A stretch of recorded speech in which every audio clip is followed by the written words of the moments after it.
السلام علیکم ورحمۃ اللہ وبرکاتہ۔ الحمد للہ رب العالمین والصلاة والسلام علی رسولہ الکریم نبینا محمد وعلی آلہ وصحبہ اجمعین ومن تبعہم بإحسان الی یوم الدین، اما بعد۔ سبحانك لا علم لنا إلا ما علمتنا إنك أنت العليم الحكيم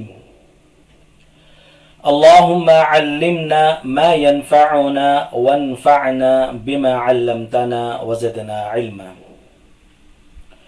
اللهم إنا نسألك علما نافعا ورزقا طيبا وعملا متقبلا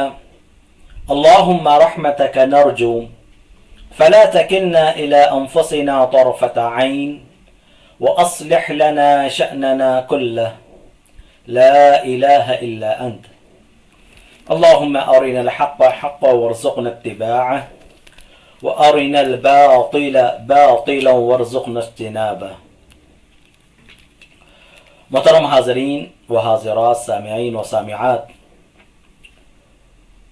دور شرعیہ لیول 1 سیرت النبی صلی اللہ علیہ وسلم کے پچھلے دروس میں ہم نے نبی صلی اللہ علیہ وسلم کے معجزات کے تعلق سے پڑھا تھا، جانا تھا۔ شق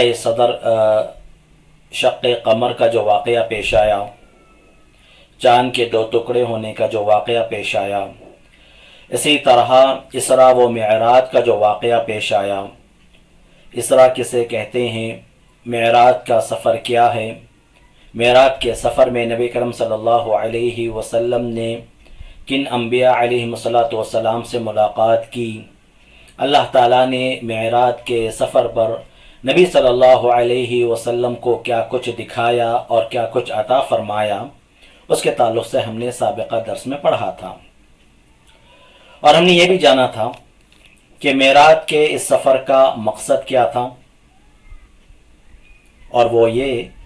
کہ اللہ کے رسول صلی اللہ علیہ وسلم کو تسلی دی جائے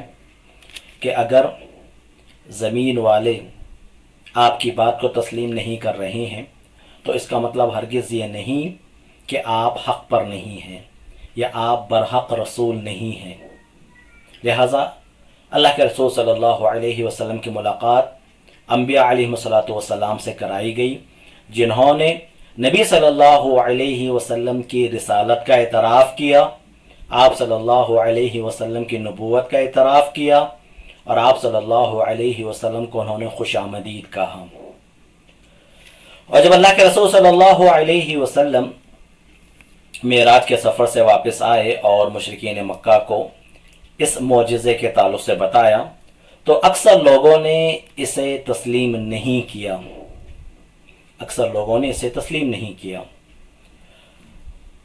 مسلمانوں نے اس واقعے کو تسلیم کیا، اور تمام مسلمانوں میں سب سے پہلے ابو بکر صدیق رضی اللہ تعالیٰ عنہ نے اس واقعے کو تسلیم کیا۔ نہ صرف تسلیم کیا بلکہ فوراً اس پر وہ ایمان لے آئے اور فوراً تصدیق کی کہ اگر اللہ کے رسول محمد صلی اللہ علیہ وسلم یہ بات بیان کر رہے ہیں کہ ایک ہی رات میں وہ مکۃ المکرمہ سے فلسطین بیت المقدس پہنچے ہیں اور وہاں سے آسمانوں کی سیر وہ کر آئے ہیں اور ایک ہی رات میں یہ معاملہ ہو چکا ہے، اگر وہ کہہ رہے ہیں تو یقینی طور پر میں آپ کی بات کو تسلیم کرتا ہوں، آپ کی تصدیق کرتا ہوں، آپ کو میں سچ جانتا ہوں اور مانتا ہوں۔ اسی وقت ان کا لقب الصدیق پڑ گیا تھا کہ یہ سچے ہیں، نبی صلی اللہ علیہ وسلم کی تصدیق کرنے والے ہیں، نبی صلی اللہ علیہ وسلم کو سچا ماننے والے ہیں۔ معراج کے واقعے کے بعد اللہ کے رسول صلی اللہ علیہ وسلم کا جو لوگ حج کے لیے آتے ہیں ان کے سامنے اسلام کی دعوت کو رکھنا،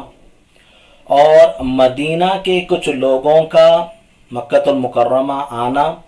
اور نبی صلی اللہ علیہ وسلم سے ملاقات کرنا اور پھر مدینہ طیبہ آنے کی دعوت دینا، یہ واقعات ہجرت سے پہلے پیش آئے۔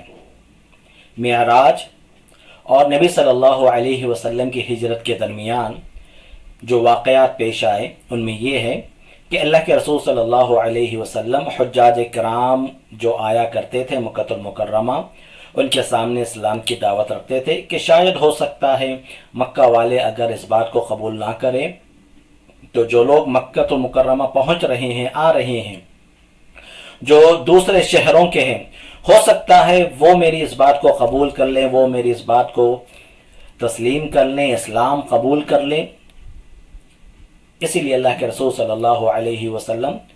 جو بھی مکہ المکرمہ آتے، خاص طور سے حج کے لیے، آپ صلی اللہ علیہ وسلم انہیں اسلام کا پیغام پہنچانے کے لیے سرگرم ہو جاتے۔ آپ صلی اللہ علیہ وسلم پورا وقت انہیں دعوت و تبلیغ کے اندر جو ہے لگاتے،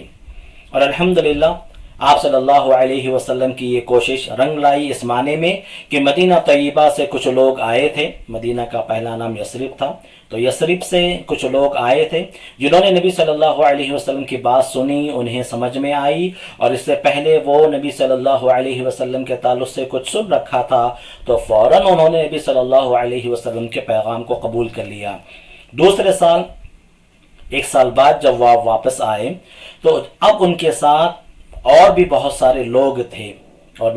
لوگ تھے جو نبی صلی اللہ علیہ وسلم سے ملاقات کرنے کے لیے آئے تھے، گویا کہ تھوڑا سا تحقیق کر لے رہے تھے کہ واقعی اس سے پہلے جو لوگ حج کے لیے گئے تھے اور وہ لوگ آ کر بیان کیے کہ ایسے رسول سے ہم نے ملاقات کی، وہ سچ ہے یا نہیں۔ لہٰذا یہ کچھ اور لوگ آئے اور نبی صلی اللہ علیہ وسلم سے ان کی ملاقات ہوئی، اور پھر انہوں نے نبی صلی اللہ علیہ وسلم سے پھر مطالبہ بھی کیا کہ آپ ہمارے لیے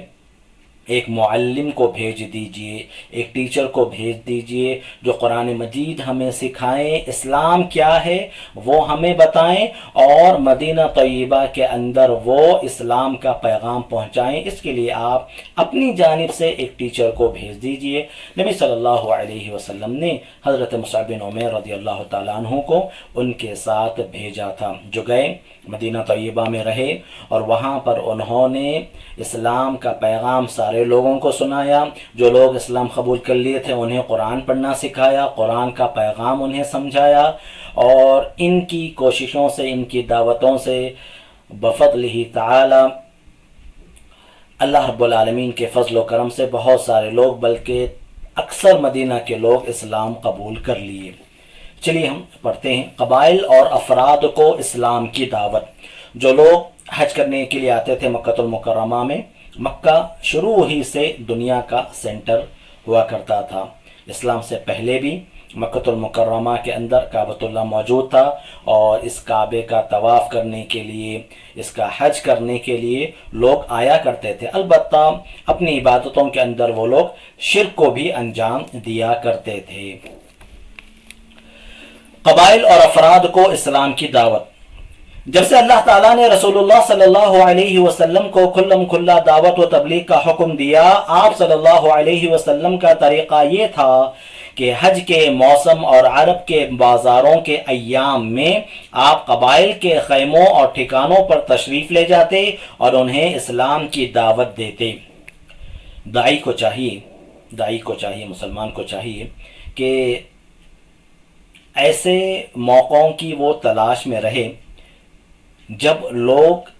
اس کے پاس آ رہے ہیں یا لوگ جمع ہو رہے ہیں تو فوراً وہ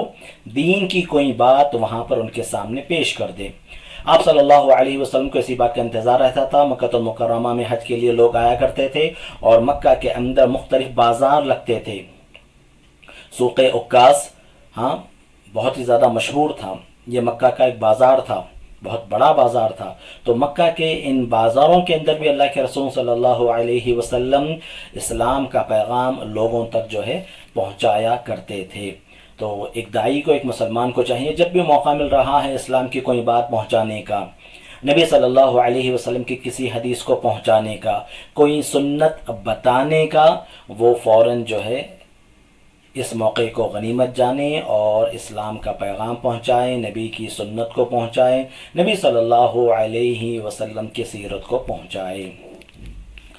جاہلیت میں عرب کے مشہور اور مکہ سے قریب ترین بازار تین تھے: عکاظ، مجنہ اور ذو المجاز۔ تین یہ بازار تھے مکہ کے اندر جو لگتے تھے اور الگ الگ وقت پہ لگتے تھے، کچھ 10 دنوں کے لیے، کچھ اس سے کم، کچھ اس سے زیادہ۔ عکاظ یہ سب سے زیادہ مشہور بازار تھا، ایک کا نام سوق مجنہ بھی تھا اور ایک کا نام سوق ذو المجاز بھی تھا۔ عکاظ نخلا اور طائف کے درمیان ایک بستی تھی جہاں پہلی ذی قعدہ سے 20 ذی قعدہ تک یہ بازار لگتا تھا، پہلی ذی قعدہ سے 20 ذی القعدہ تک، ٹھیک ہے، ذی الحجہ میں حج جو ہے ادا کیا جاتا تھا، تو پہلی سے 20 تک یہاں پر بازار لگتا تھا۔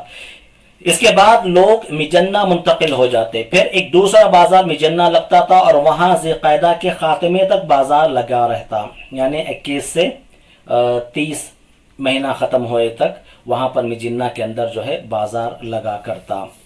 یہ اوکیشنل جو بازار رہتے تھے، اوکیشنل جو جس طرح جو ہے سالانہ کوئی ایگزیبیشن لگتا ہے، سالانہ ایگزیبیشن لگتا ہے، سالانہ جو ہے کوئی خاص چیزوں کا جو ایگزیبیشن لگتا ہے یا پھر کوئی مارکیٹ لگتی ہے، تو اسی انداز سے یہ بڑے بڑے مکہ کے مارکیٹ تھے جو سالانہ طور پر قائم ہوتے تھے، اس لیے کہ مکہ المکرمہ کے اندر بہت سارے لوگ دوسری بستیوں سے، دوسرے شہروں سے آیا کرتے تھے، تو یہ بہت ہی زیادہ مشہور بازار تھے۔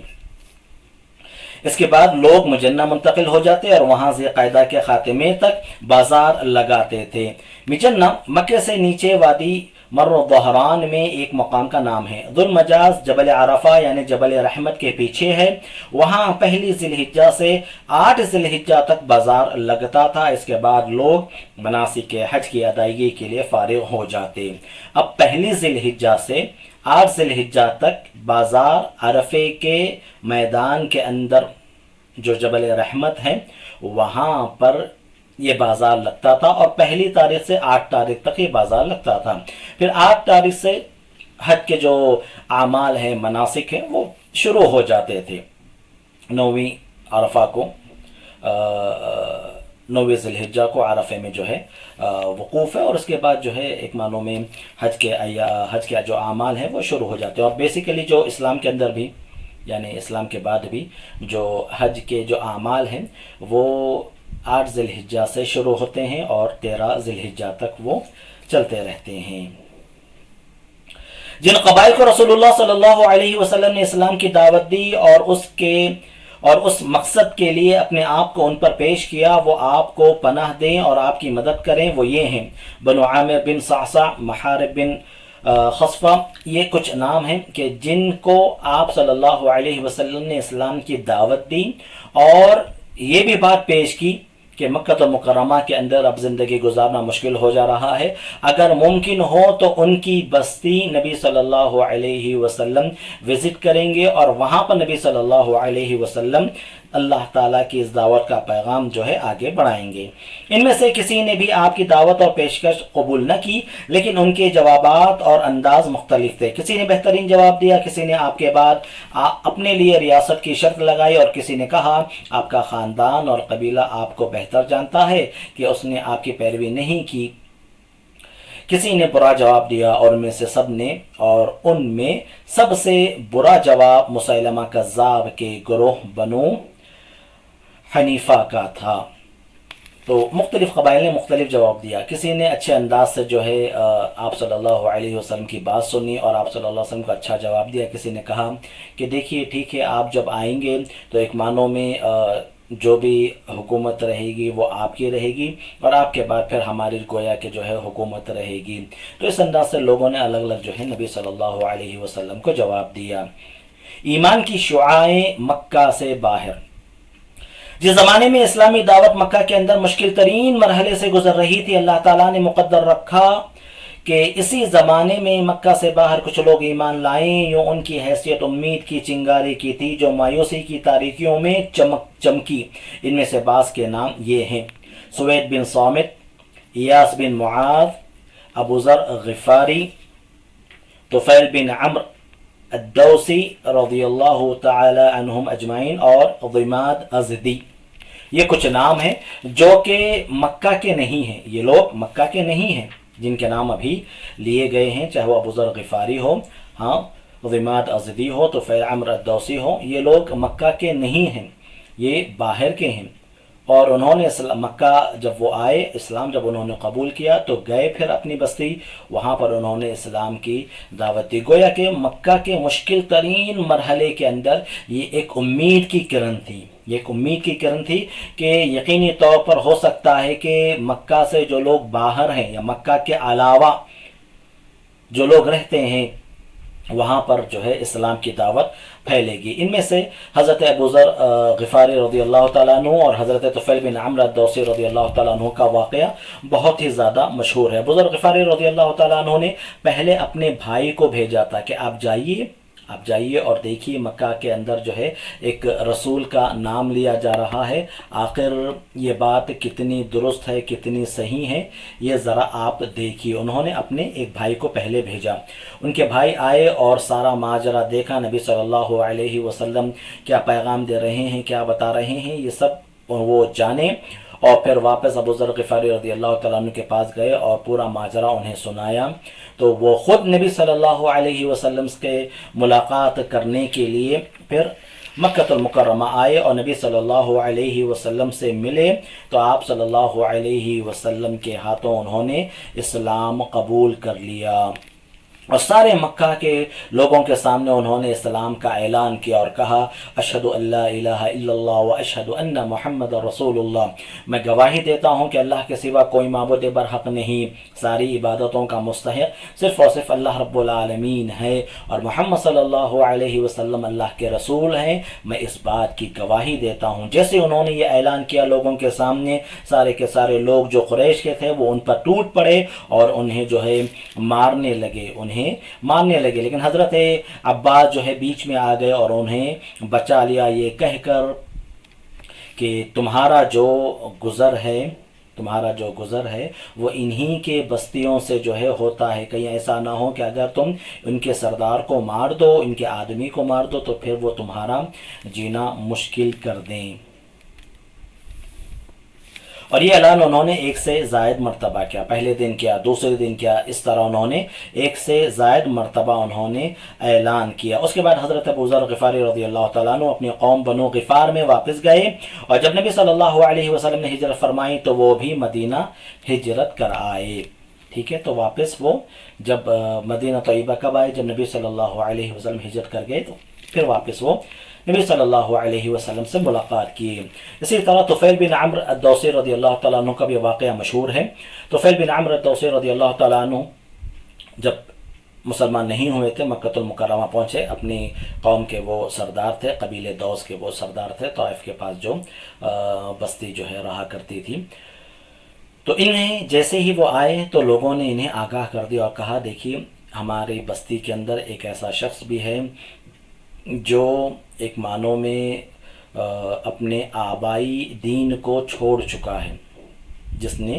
اپنے باپ دادا کے دین کو چھوڑ چکا ہے، ایک نیا دین وہ لے کر آیا ہے، اور اس کی باتیں بہت زیادہ متاثر کرنے والی ہیں، جو بھی اس کی بات سنتا ہے وہ اس کا ہو کر رہ جاتا ہے۔ یہ قرآن مجید کی تاثیر تھی، نبی صلی اللہ علیہ وسلم کے اخلاق کریمانہ کی جو ہے تاثیر تھی، لیکن انہوں نے ایسا پیش کیا گویا کہ یہ کچھ جادو ہے، جو بھی ان کی بات سنتا ہے تو وہ انہی کا ہو کر رہ جاتا ہے، تو لہٰذا آپ ان کی بات ہرگز نہ سننا، اگر وہ کچھ بیان کر رہے ہوں، کچھ پڑھ رہے ہوں، تو انہیں آپ ہرگز نہیں سننا۔ وہ مان گئے، اور جب وہ کعبۃ اللہ کے اندر تھے، نبی صلی اللہ علیہ وسلم کو انہوں نے دیکھ لیا، پہچان لیا کہ جس شخص کے تعلق سے بات کی جا رہی ہے وہ یہی ہیں۔ اللہ کے رسول صلی اللہ علیہ وسلم قرآن مجید کی تلاوت کر رہے تھے، انہوں نے اپنے کانوں میں انگلیاں ڈال دی تاکہ قرآن مجید کی آواز انہیں نہ سنائی دے۔ بعد میں انہیں یہ خیال آیا کہ میں ایک عقل مند انسان ہوں،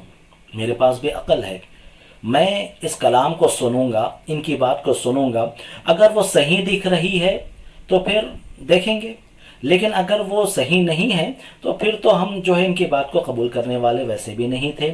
تو بات ان کی سن لینے میں، جو بات وہ پیش کر رہے ہیں، جو پیغام وہ پیش کر رہے ہیں، سن لینے میں کیا حرج ہے؟ سن لیں گے، صحیح دکھ رہا ہے تو پھر دیکھیں گے کیا کرنا ہے، یا صحیح نہ دکھ رہا ہے تو پھر بالکل ان کی بات کو جو ہے ہم چھوڑ دیں گے۔ لہٰذا وہ جب جو ہے اپنی انگلیاں ہٹائے اور قرآن مجید کو جب انہوں نے سنا تو انہیں اس بات کا احساس ہو گیا کہ یقیناً یہ جو کلام پڑھا جا رہا ہے یہ اللہ رب العالمین کا کلام ہی ہو سکتا ہے، یہ کسی انسان کا کلام نہیں ہو سکتا۔ چنانچہ جب نبی صلی اللہ علیہ وسلم گھر تشریف لائے تو وہ بھی آپ صلی اللہ علیہ وسلم کے پیچھے پیچھے آپ صلی اللہ علیہ وسلم کے پاس جو ہے آ گئے۔ طفیل بن عمرو الدوسی رضی اللہ تعالی عنہ،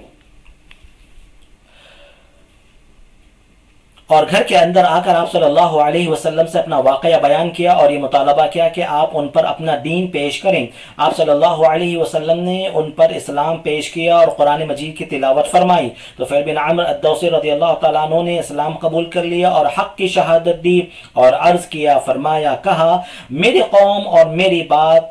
میرے قوم میں میری بات مانی جاتی ہے اور میں ان کے پاس پلٹ کر جا رہا ہوں اور انہیں اسلام کی دعوت دوں گا، لہٰذا آپ اللہ سے دعا فرمائیں کہ وہ مجھے کوئی نشانی دے دیں۔ آپ صلی اللہ علیہ وسلم دعا فرمائی، چنانچہ جب وہ اپنی قوم کے قریب پہنچے تو ان کا چہرہ چراغ کی طرح روشن ہو گیا۔ انہوں نے اللہ سے دعا کی کہ اسے چہرے کے بجائے کہیں اور کر دے، چنانچہ یہ روشنی ان کے کوڑے میں پلٹ آئی۔ پھر جب وہ اپنی قوم میں پہنچے تو انہیں اسلام کی دعوت دی۔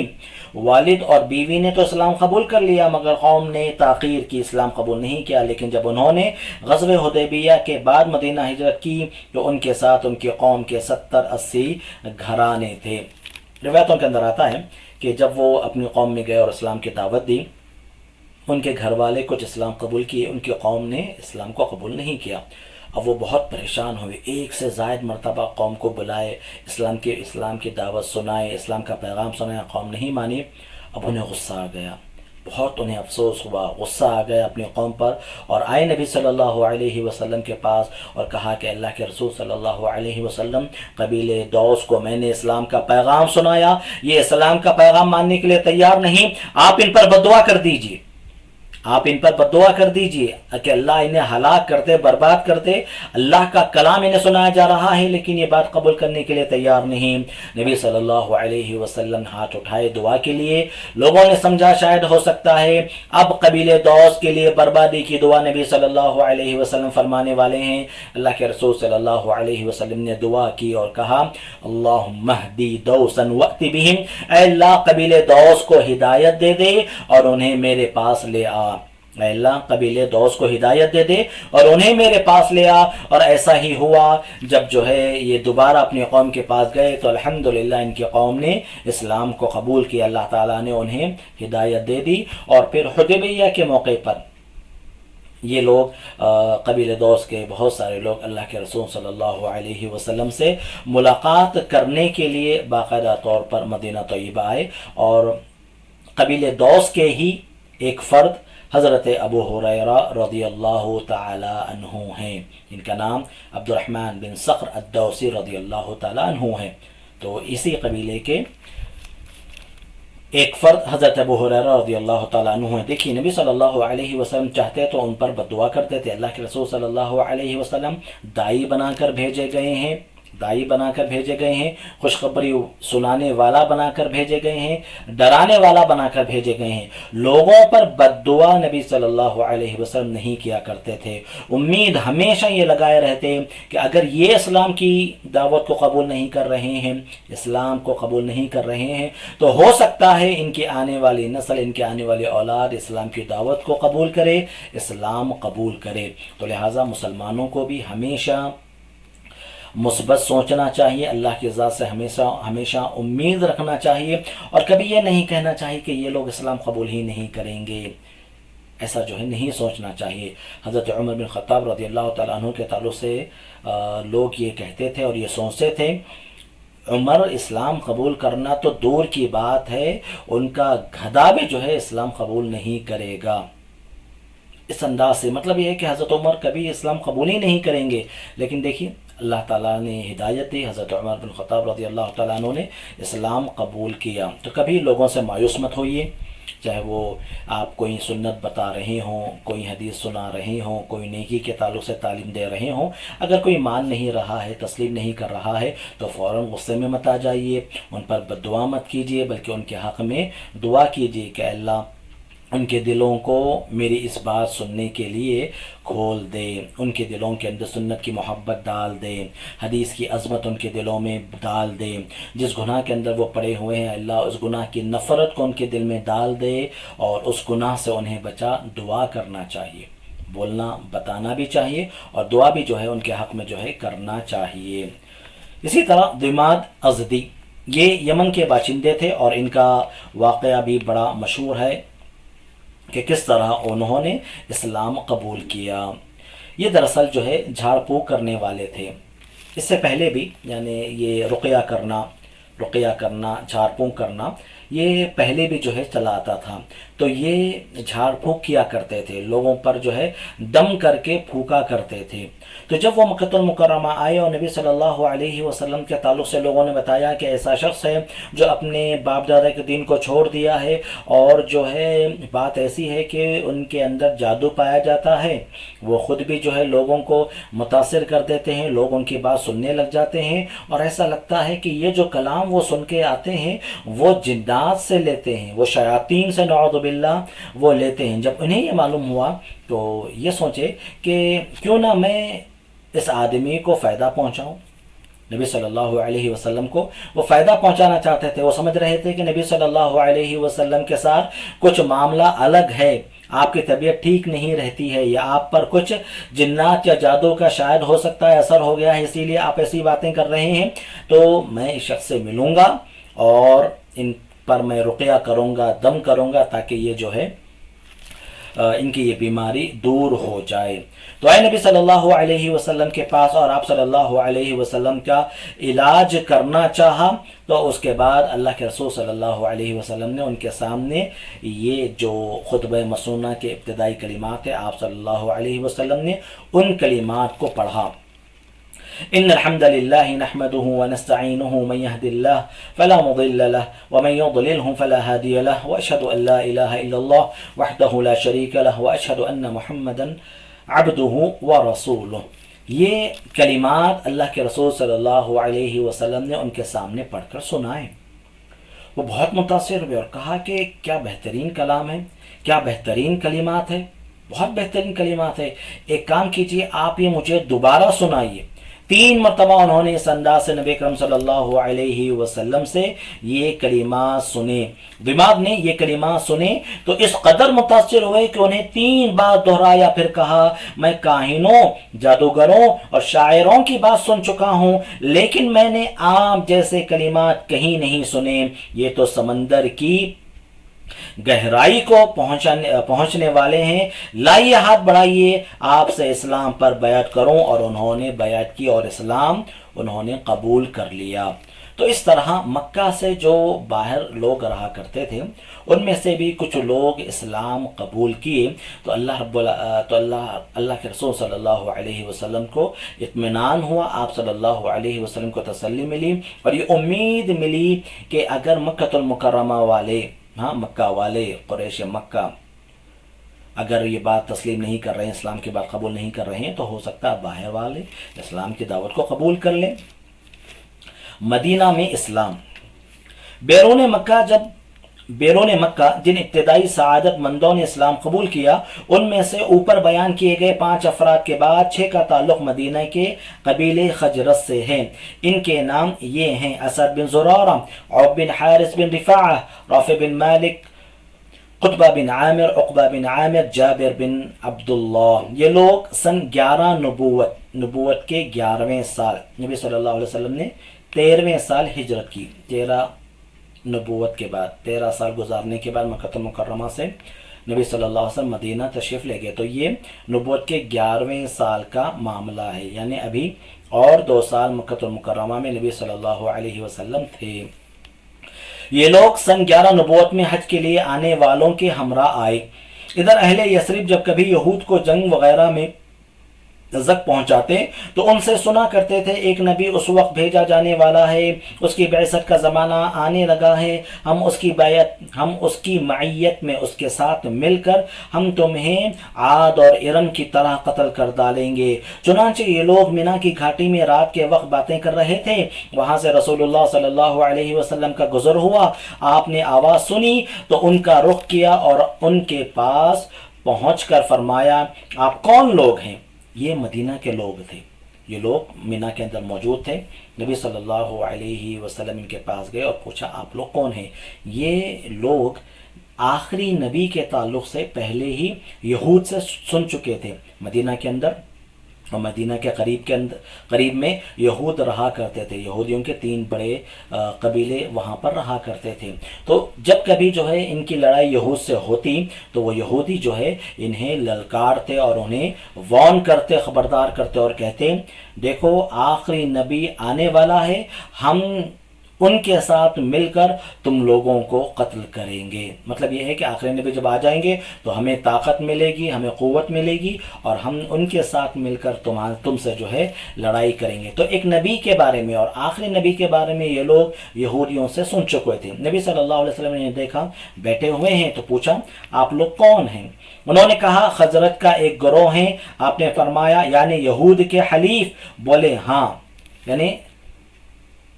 یہود کے حلیف ان لوگوں کے، یعنی آپ لوگ وہی ہیں جو یہود کے قریب رہتے ہیں اور یہودیوں کے ساتھ ان کا گویا کہ معاہدہ بھی تھا، گویا کہ ہم جو ہے لڑائی وغیرہ نہیں کریں گے، اسی لیے جو ہے انہیں حلیف کہا جاتا تھا۔ فرمایا کیوں نہ آپ حضرات بیٹھیں کچھ بات چیت کی جائے؟ انہوں نے کہا کیوں نہیں؟ نبی صلی اللہ علیہ وسلم نے فرمایا کچھ بات چیت کریں گے، میں آ جاؤں، میں بیٹھ جاؤں؟ انہوں نے کہا بالکل کیوں نہیں۔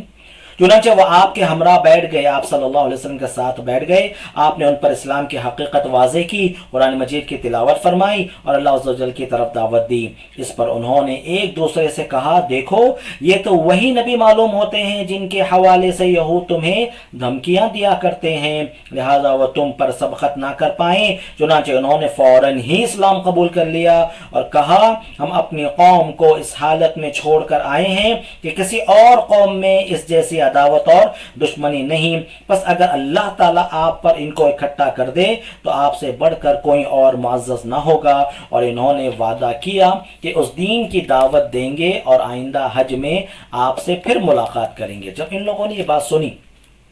مدینہ سے جو لوگ آئے تھے، جب انہوں نے نبی صلی اللہ علیہ وسلم کی بات سنی تو فوراً جو ہے وہ بات یاد آ گئی کہ یہود جو ہے کہا کرتے تھے آخری نبی آنے والے ہیں، ایک نبی آنے والے ہیں جو آخری نبی ہوں گے، اور وہ یہ سمجھ رہے تھے یہودی کہ وہ ان میں سے ہوں گے، اسحاق علیہ السلام کی نسل میں سے ہوں گے، لیکن آخری جو نبی ہے محمد صلی اللہ علیہ وسلم حضرت اسماعیل علیہ السلام کی نسل سے ہیں۔ ابراہیم علیہ السلام کے 2 بیٹے ہیں، حضرت اسماعیل علیہ السلام، حضرت اسحاق علیہ السلام۔ اس کے بعد یہ دونوں بھی نبی ہیں۔ اب اس کے بعد جو سلسلہ شروع ہوا نبوت کا وہ اسحاق علیہ السلام کے خاندان میں شروع ہوا، ان کی نسل میں شروع ہوا۔